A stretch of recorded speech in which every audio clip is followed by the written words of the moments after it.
Good morning. I'm Muriel Bowser. I'm the mayor of Washington, D.C., and we are located in our press room in the John A. Wilson building. I want to discuss a piece of legislation that I will be introducing to the council this week. Earlier in the month, we talked about the Revised Criminal Code Amendment Act. And following the council's override of my veto, we pledged to work with stakeholders in amongst our public safety agencies and DC government to send to the council a set of amendments that would address our concern, and we pledged to do it in 30 days. So today we are here to talk about that. We have heard from a lot of residents and stakeholders about the code, and one thing that we all can agree to, that people across all 8 wards want us to do more to focus on guns and getting guns out of our community. And to address the root causes of violence and expand opportunities for residents who are seeking a better path forward.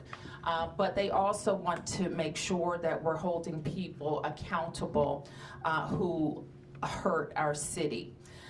The updates to the legislation that I'm sending to the council acknowledge that we must do all the work to send a strong message that we do not tolerate the use of guns or violence to harm or intimidate people in DC.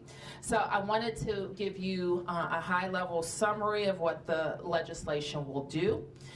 It will create opportunities for the public to provide input on major policy changes around jury trials and the expansion of the Second Look Act. It restores penalties on crimes that the public has expressed significant concerns about in recent months, including carjacking.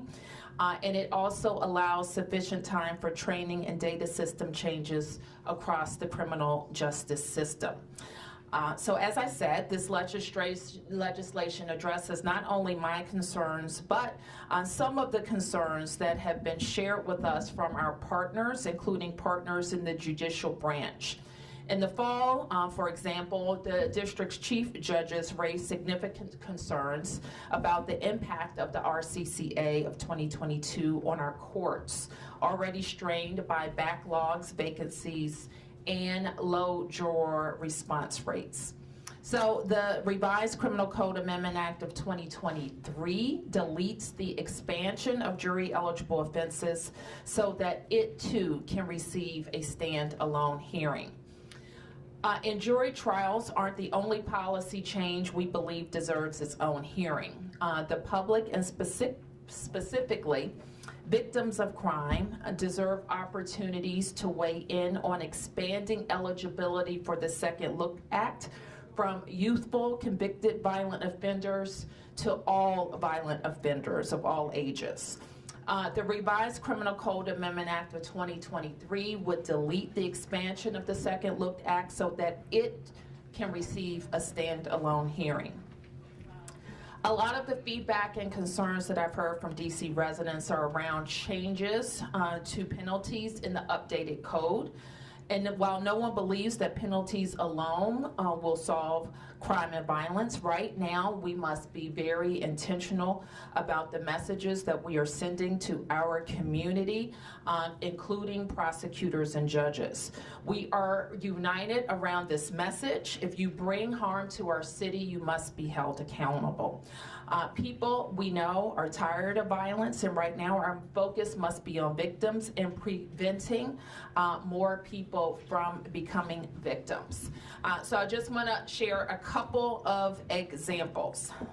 First, a felon in possession example. Today, if someone who previously committed an armed robbery is found to be carrying an illegal gun in DC, they face a minimum sentence of 3 years under the RCCA of 2022. Under the RCCA of 2022, people convicted of an armed robbery today would not face the same accountability if they are caught carrying a gun in our community again. The amended act will close this gap. Carjacking. Today, if someone commits an armed carjacking where fortunately the victim is not injured, the minimum sentence is 15 years. Under the RCCA, the maximum would be 8 years. The amended act would bring the penalty closer to the status quo. Restoring, another example, MPD authority to make people leave private property. Today, if people are blocking the exit, blocking an exit or entrance to a private property, a resident can call MPD for help. Under the RCCA of 2022, MPD would lose that authority. The amendment will restore the prohibition of blocking private homes and businesses. Another example on burglary. Today, the minimum sentence for burglary is 5 to 30 years under the RCCA of 2022. If a victim sleeps through a home burglary, the penalty is less than if the victim woke up, and that maximum is only 4 years. The amended act will not differentiate penalties based on if you woke up during the burglary. And finally, the legislation updates the effective date to January 1st, 2027 to allow sufficient time for training and data system changes across the criminal justice system. So before we take questions, I just want to reiterate our mindset and values in creating this legislation. This is not just about adding penalties. It's actually about looking at our status quo and making sure that whatever we do in updates, it makes the district safer. This is about sending a clear and unified message to anyone who is willing to use guns or commit acts of violence in our city, that our system will hold you accountable. We will, of course, stay focused on creating opportunities for those who want a better path forward, but will not excuse violent behavior. Opportunity matters in all that we do. Prevention matters, and so does accountability. So once again, we will be submitting these amendments to the council. We also are undergoing more reviews of our legislation, and will continue to work with the committee chair on any other ideas that she or that we have around legislation needed to make the district safer. So I'll take any questions. Yes, Sam. Yes, Mayor. When you talk to the council members, they say they made these changes because they're more in line with what actually happens, what the judges actually sentence people. What's your reaction? Sam, I know that there are certain philosophical views on the RCCA, and that's how it's ended up the way that it has. But we also know that we are experiencing more robberies and carjackings and people using guns. And I think the message about accountability for those crimes has to be abundantly clear. Yes? Every week, MPD comes out with a firearms recovered news release, and then when you cross-check it with what the USAO actually prosecutes, many times there are guns that are recovered, USAO does not prosecute. What message did you have for USAO that they've got to prosecute these cases that MPD brings to them? Well, I think you call attention to something that's very important, and I'll ask the deputy mayor or the chief to respond. But MPD is recovering more and more guns. Part of our presentation to ANC commissioners a couple of weeks ago was how many more guns that they are collecting, and that the system, the whole ecosystem that makes up public safety has to be ready to work on those arrests.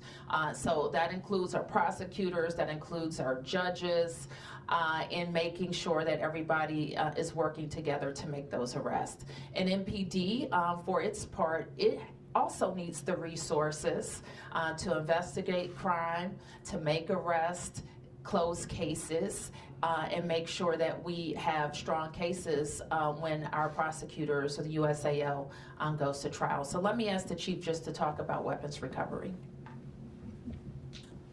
Thank you, Madam Mayor. So in addition to what the mayor mentioned, last year we recovered over 3,000 illegal firearms. That's over 900 what we recovered in the previous year. And one of the things that we've noticed as we just kind of move through the criminal justice system, every year, the bar is being set higher and higher in terms of the bar for prosecution.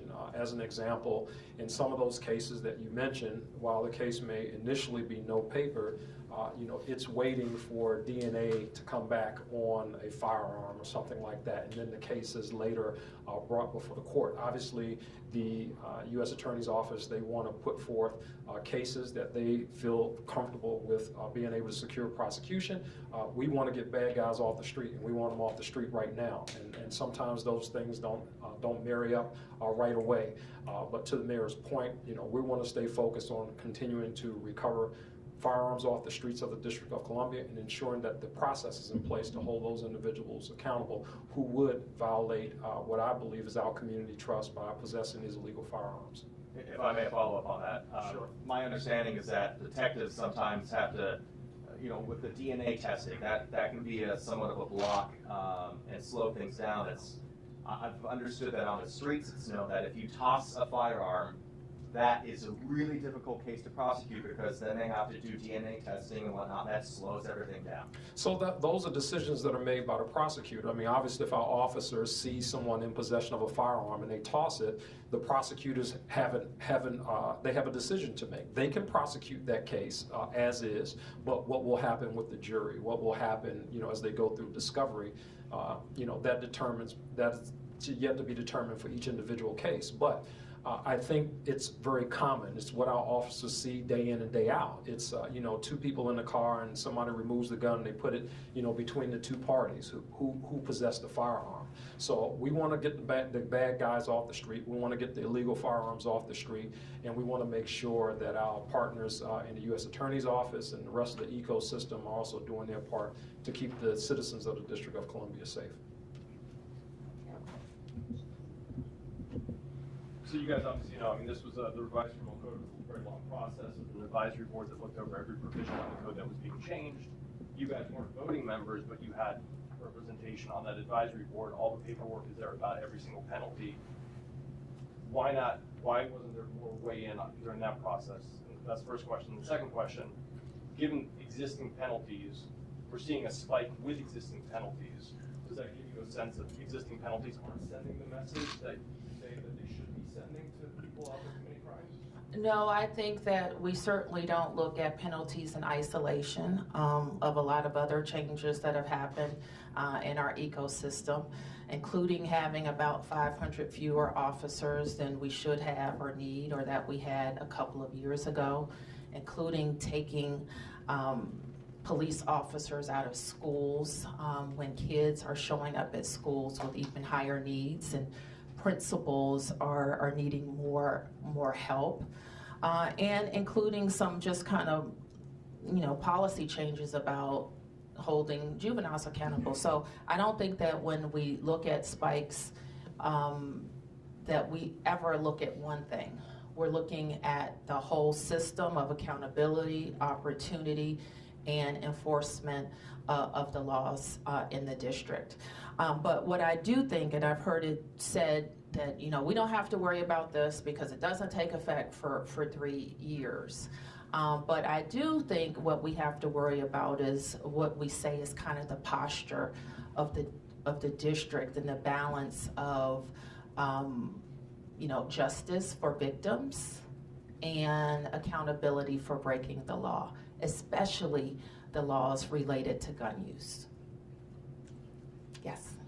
You're mentioning a lot of things that you all are trying to do to, get violent crime down here in the city. We're coming off of a violent weekend, Saturday night, 3 people killed, and some neighbors in those areas telling me and my colleagues that, they're so scared about to pack up and move. What do you say to those people? What can be done right now? Well, I'm saying what we're doing is everything possible with our police force in making sure that we have more presence in neighborhoods, especially that have experienced gunshots and gun violence. We're also working with institutions in our communities. I think you know that we have a real focus on our school communities and making sure that conflicts that happen at school don't spill over or vice versa. Conflicts in the neighborhood don't spill over to our schools. We're also pretty focused on our violence interruption efforts to make sure we have the right people working for us and that they are delivering for us. And we continue to focus on the people that we think are most likely to use guns because they've used guns before. And they are really highlighted for additional services. Yep. Mayor, following up on Martin's first question, like you said, you guys weren't voting members of the advisory board, but you were participants. So what was the level of concern earlier in this process about these things that were potentially being enacted or that would go into the final version? Oh, we've been very concerned about it throughout the process. And to say, oh, you participated, but you didn't have a vote is, that's the whole game in that process of bringing things to that commission and being able to vote on whether they advance. And additionally, what we move here are parts of the RCCA that advance through the council that have nothing to do with updating the code. They're, in my view, should be considered alone, gotten a hearing alone, and then advanced on their own merits. And that's what we amend in this bill. How does this coincide with the current version of the code that Congress is going to be considering this week via disapproval resolutions? Well, I just outlined how it goes. So we address, and we will share the draft with you. We address some of the penalties in the areas that I described, using guns, robbery, carjacking, and some of the other things that I described. And we would delete in hopes that they could be considered separately, the Second Look Act and the jury demandability. I guess I'm just trying to understand procedurally if Congress moves forward with the disapprovals. Well, I guess my question would be, when do you expect the council to take up your amendment? I hope that they would take it up urgently. As urgently as tomorrow, or like what? Well, we would introduce, the way the council operates, and of course you can put this to the council members, is it would be referred to the committee.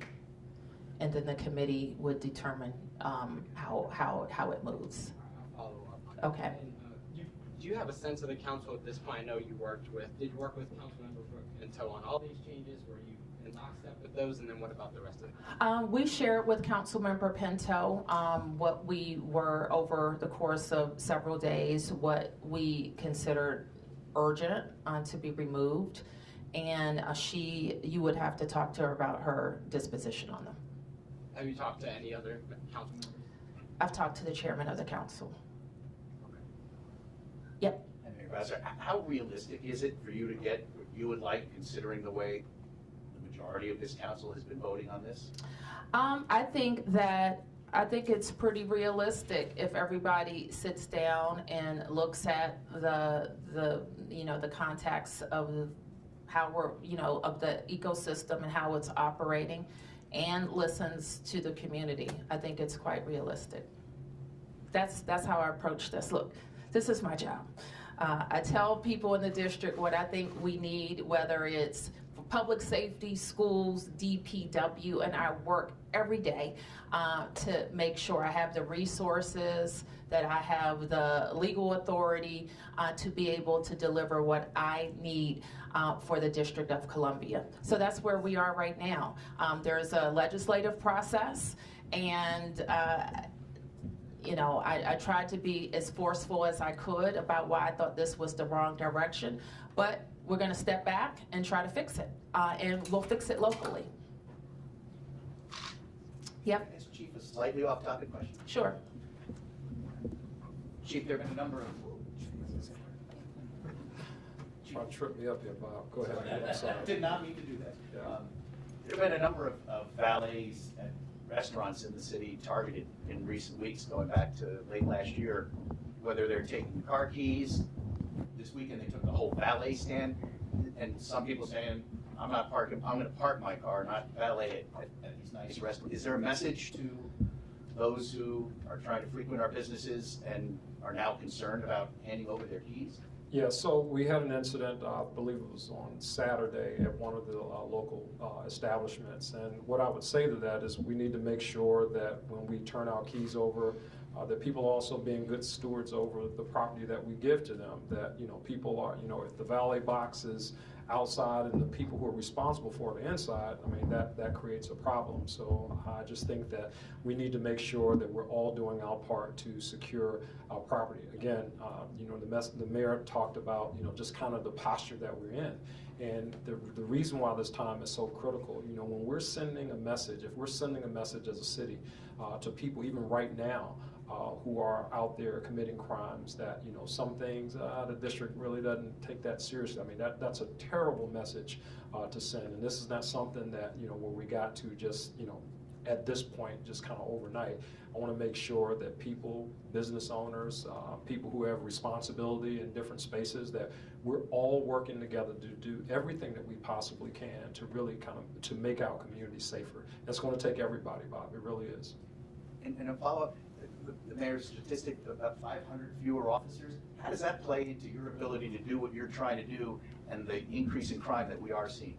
So it makes it difficult, to be honest with you. And let's put that in context. As the mayor mentioned, we had a meeting with the ANCs last week, and when we talk about, we have to be careful about how we talk about it. A lot of this has to do with how people feel in the fear of crime.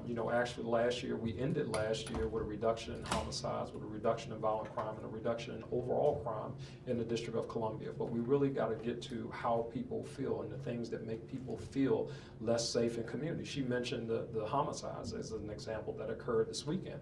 One of those homicides was a domestic, but we know that it was an illegal firearm involved. There was another one that was semi-domestic, where the suspect is known, but we know there's an illegal firearm involved. And in the third case that happened over in the 7th District, we know there's illegal firearms involved in that particular incident. So, the common denominator for a lot of the things that we see, in which the mayor is really focusing on here in these amendments, is like holding people accountable, and especially in the space where it shows up most, that scares people in the District of Columbia, and that is gun crime. We have to stay focused on that. Yes, reduced officers, 500 less officers, it makes it more difficult, because I will tell you this, Bob, the request for police, the request for police presence and visibility in community, that has not gone away.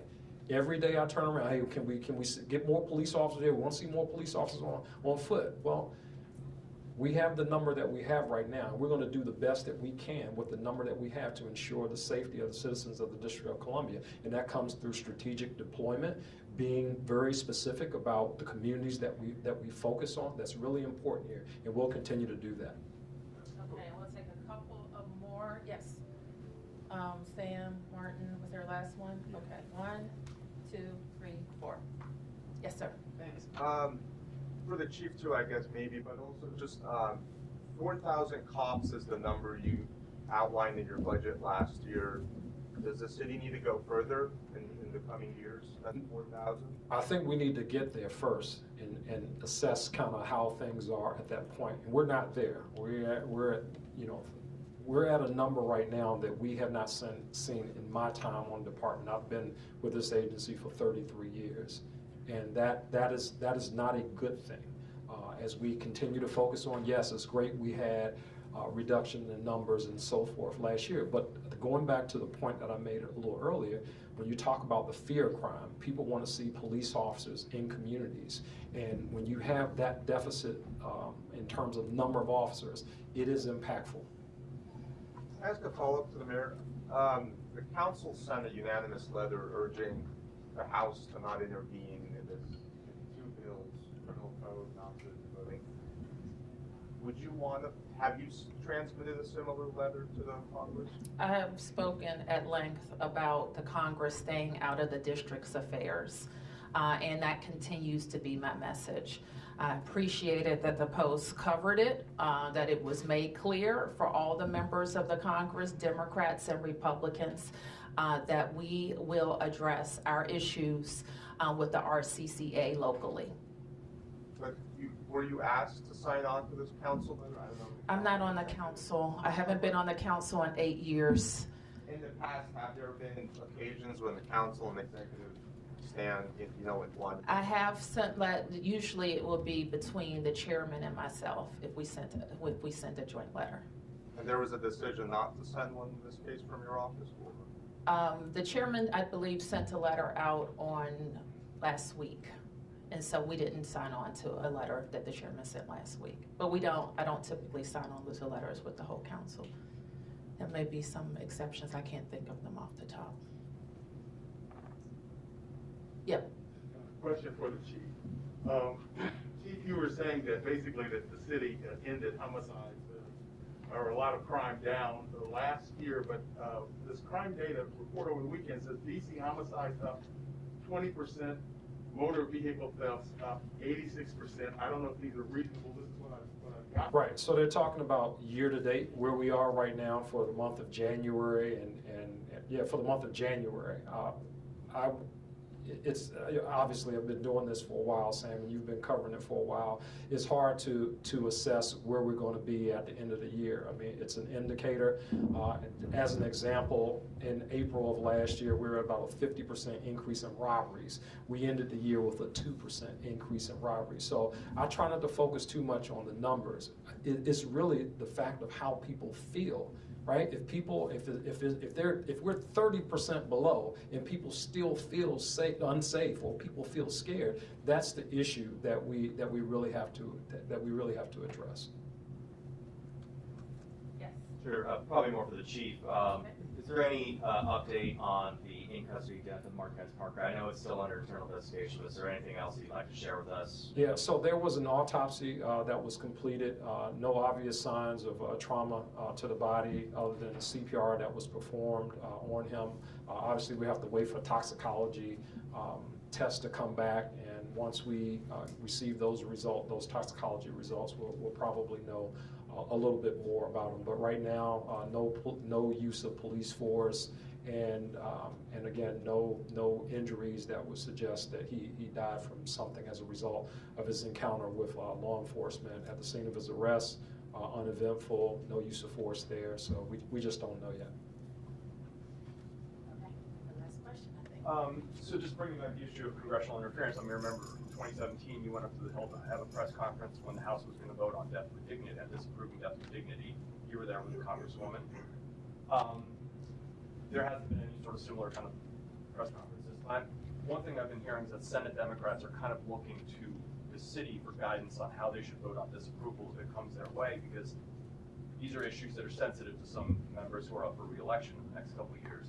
So are you going to be have you asked Senate Democrats to stand with the city? And Senate Democrats haven't expressed any concern to me. I've heard people say that, but I'm beginning to think it's kind of like, I don't know who's saying that, but certainly I would convey my my feelings to Democrats or Republicans who are interested in meddling in the district's affairs. And on the press conference, I don't believe that the Congresswoman has called for a press conference, but I don't think I hosted a press conference on the Hill. Is that what you were suggesting? press conference, you were both there, and so it was Okay. it was a United DC government. Okay, so I think the Congresswoman must have called that. Okay, thank you.